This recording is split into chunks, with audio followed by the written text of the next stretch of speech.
I trade places with you? We've got to jump over to Capitol Hill right now. Kevin McCarthy speaking to reporters. We have worked for a long time. I've been leader for 4 years. I came into this position and we had less than 200 members. We are now sitting in the majority. We put forth to the American public a commitment to America.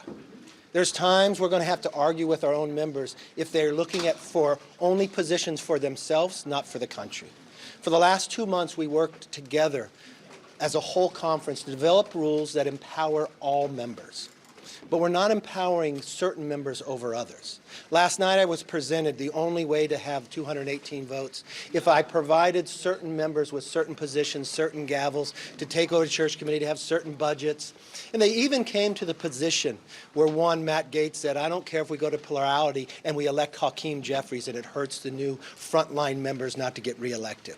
Well, that's not about America, and I will always fight to put the American people first, not a few individuals that want something for themselves. So we may have a battle on the floor, but the battle is for the conference and the country, and that's fine with me. What do you think the battle is for the conference and the country? Yeah. The problem is that you have a math problem. You just can't get there. So what do you do on the 10th vote, the 30th vote, the 50th vote, if it just doesn't move? Look, I have the record for the longest speech ever on the floor. I don't have a problem getting a record for the most votes for speaker too. Thank you all. Well, I don't see how a few people, maybe it's 5, maybe it's 20, sit because they want a gavel that they can't earn by the conference of themselves. That would be interesting to me. That's not what the constituents voted them for. What do you think is the first impression of a Republican majority for American? All right, you have Kevin McCarthy coming out really kind of unannounced from what has been now at this point more than an hour behind closed doors with the Republican conference in the basement of the Capitol. They've been trying to work out what can be described, I think an understatement would be to describe what this has been as Hill drama. I mean, this has been kind of a historic amount of inter-party battle over what Kevin McCarthy has been vying for so long, which is to try to get the Speaker's gavel. Now, as they're about to, in just a few short minutes, gavel in the next Congress and the new Republican majority. Let me bring in right now CNN political director David Chalian, CNN chief congressional correspondent Manu Raju on this. Manu, they just came out, Kevin McCarthy making very clear that he's ready to have a fight on the floor. Things didn't simmer down when the conference got together behind closed doors just now.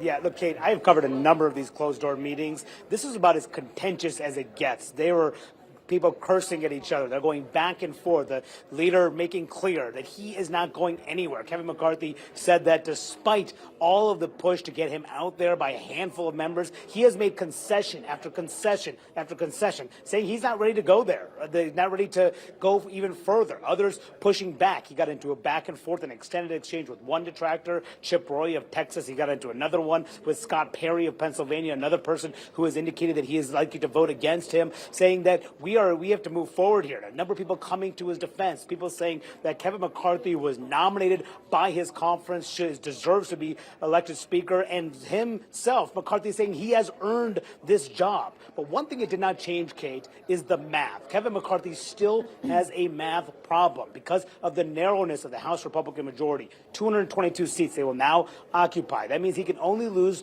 4 Republican votes on the floor. There are more than 4 Republican votes who plan to vote against him. Several of those members coming out just told me they are still hard-nosed. People like Congressman Bob Good, Andy Biggs, Chip Roy, who I mentioned, signaling he's a no, Scott Perry as well. The list could be up to 10, 14, maybe even 20 members voting against McCarthy on that first ballot.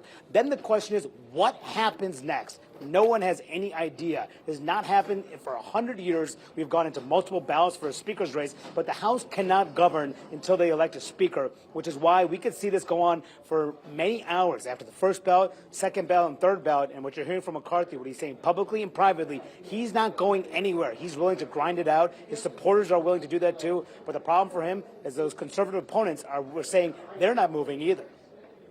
And just to state the obvious to you two, but for everyone out there, McCarthy loses 20 Republican votes. That is a real wow moment when you're talking about this speaker fight. And as Manu's getting at, the history involved here. Let's talk about the mechanics in just a second, because there's a lot that could go into it and what you might be watching on the floor as they head there for the floor fight, Manu. But David, there's also, I think the broader context, I think, is also an important thing here about what Kevin McCarthy is fighting against in this moment. The way he just said it when he went to reporters is he's not going to let a few, he says he's fighting against a few individuals who want something for themselves, but it's much bigger than that.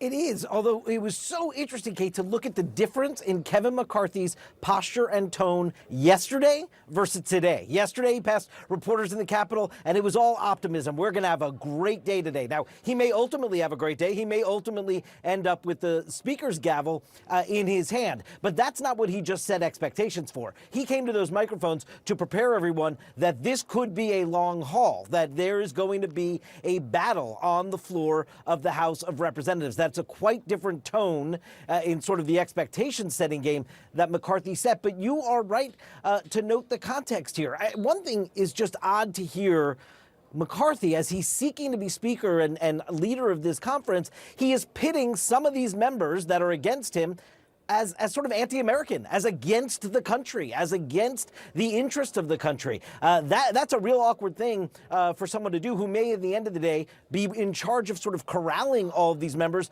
getting them to all sing on the same page here. Because remember, as Manu just noted, if indeed McCarthy does end up with the Speaker's gavel, he still only has 222 votes, and each legislative battle will be a battle like this with these members. And this, to me, doesn't come out of nowhere. This is now sort of a 15-year burning civil war inside the Republican Party, and this is just yet another example of it, this divide between sort of the establishment and those that rail against the establishment as sort of swamp-like and want to change the game. We saw Trump's success with this inside the Republican Party in 2015, 2016, but this is still a battle that has not been put to rest, and that is what Kevin McCarthy is facing today. So then, Manu, lift the curtain slightly for what and how we can with this, because I think a lot of people might not really know or really honestly care so much about some of the strange rules of how the House operates and some of what's being argued and negotiated and the compromises that have been apparently laid on the table. What do the holdouts really want? They want more power. That's really what it comes down to at the end of the day. One of the issues that has been on the table is to give them more leverage to essentially call for a vote to oust a sitting speaker.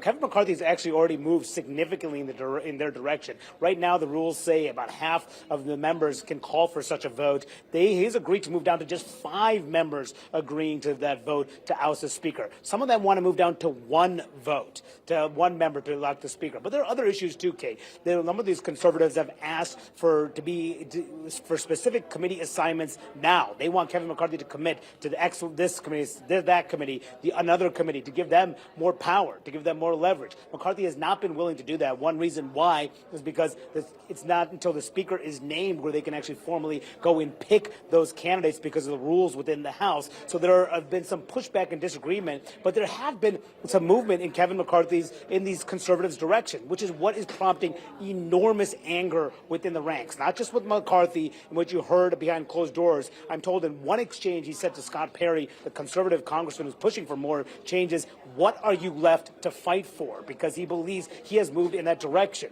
And then another member came out here, Matt Rosendale, who actually opposes McCarthy, said that McCarthy has lied about the concessions he has made. So you are sensing significant distrust about what is happening within the Republican conference, leading to all sorts of questions about how they can effectively govern, even if they elect a speaker. But this speaker vote could go on for some time, Kate. It will take about an hour or so to actually go through the entire roll call where members will announce who they are voting for. And if there's no one who gets 218, then they will go to a second ballot. And that will continue for about another hour. Then maybe a third ballot, a fourth ballot, fifth ballot. We'll see how long it goes. But as you can hear from McCarthy, he says he's willing to go as long as it takes. And a lot of his supporters say they're willing to stick with them for now.